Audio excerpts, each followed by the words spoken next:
El retrato oval, por Edgar Allan Poe.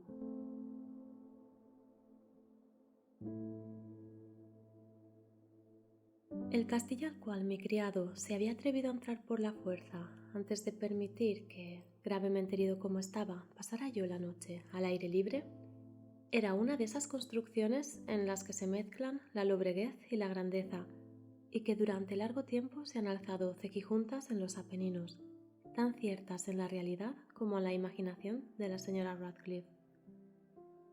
Según toda apariencia, el castillo había sido recién abandonado, aunque temporariamente. Nos instalamos en uno de los aposentos más pequeños y menos suntuosos. Hallábase en una apartada torre del edificio.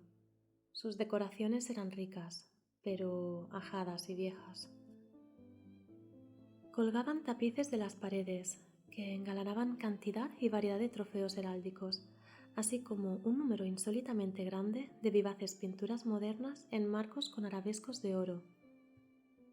Aquellas pinturas, no solamente emplazadas a lo largo de las paredes, sino en diversos nichos que la extraña arquitectura del castillo exigía, despertaron profundamente mi interés, quizás a causa de mi incipiente delirio. Ordené, por tanto, a Pedro que cerrara las pesadas persianas del aposento, pues era ya de noche, que encendiera las bujías de un alto candelabro situado a la cabecera de mi lecho y descorriera de par en par las orladas cortinas de terciopelo negro que envolvían la cama.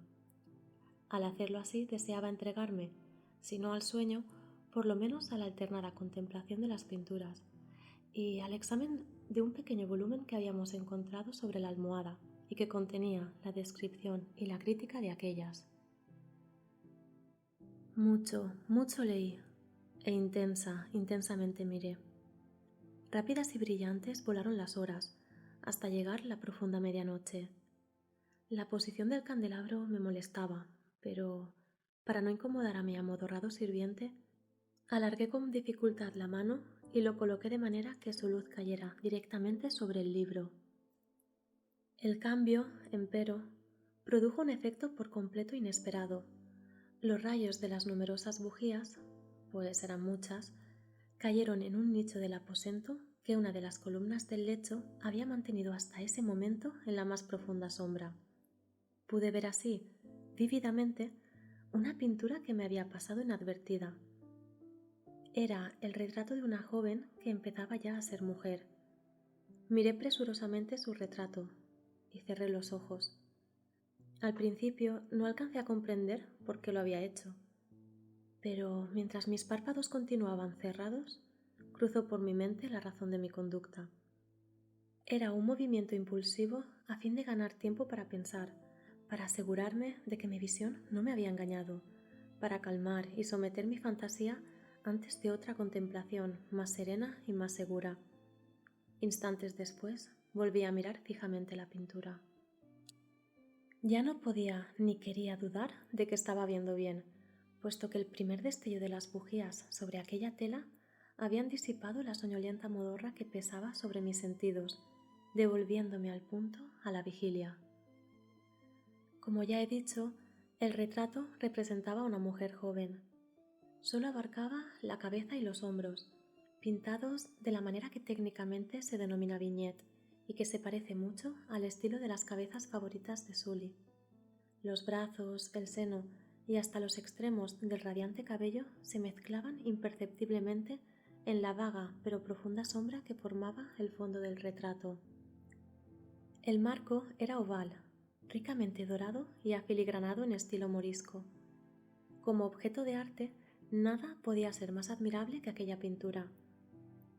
Pero lo que me había emocionado de manera tan súbita y vehemente no era la ejecución de la obra, ni la inmortal belleza del retrato. Menos aún cabía pensar que mi fantasía, arrancada de su semisueño, hubiera confundido aquella cabeza con la de una persona viviente. Inmediatamente vi que las peculiaridades del diseño, de la vignette y del marco tenían que haber repelido semejante idea, impidiendo incluso que persistiera un solo instante.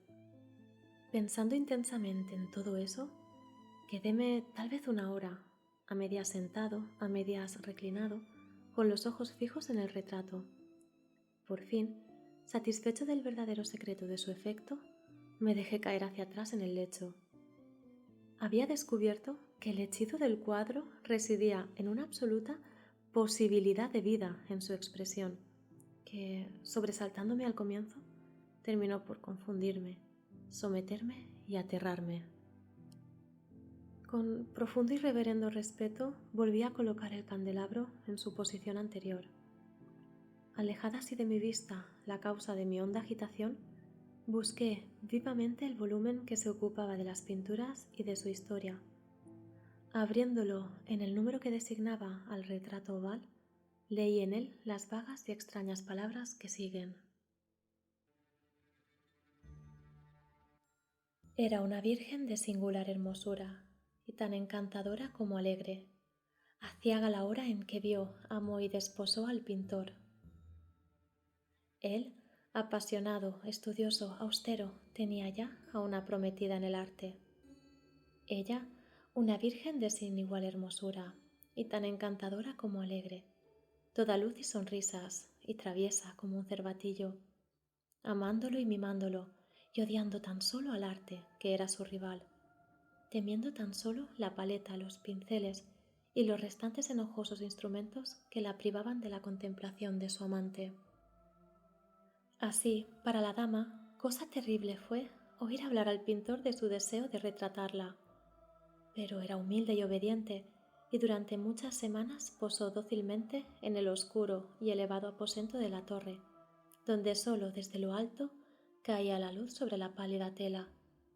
Mas él, el pintor, gloriábase de su trabajo, que avanzaba hora a hora y día a día. Y era un hombre apasionado, violento y taciturno, que se perdía en sus ensueños, tanto que no quería ver cómo esa luz que entraba lívida en la torre solitaria marchitaba la salud y la vivacidad de su esposa, que se consumía a la vista de todos, salvo de la suya.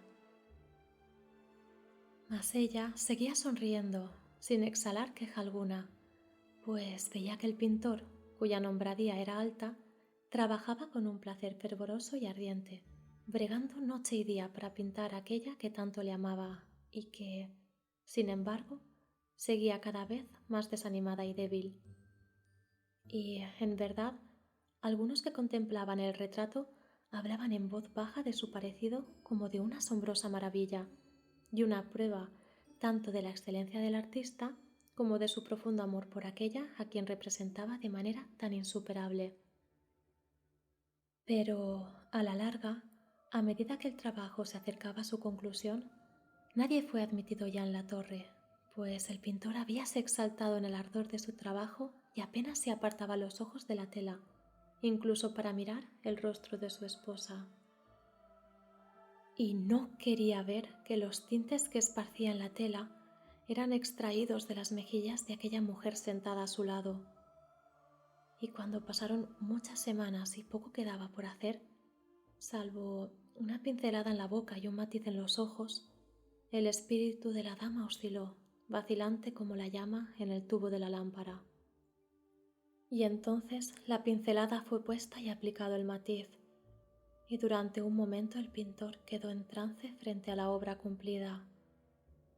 Pero cuando estaba mirándola, púsose pálido y tembló mientras gritaba: «Ciertamente, esta es la vida misma», y volvióse de improviso para mirar a su amada. Estaba muerta.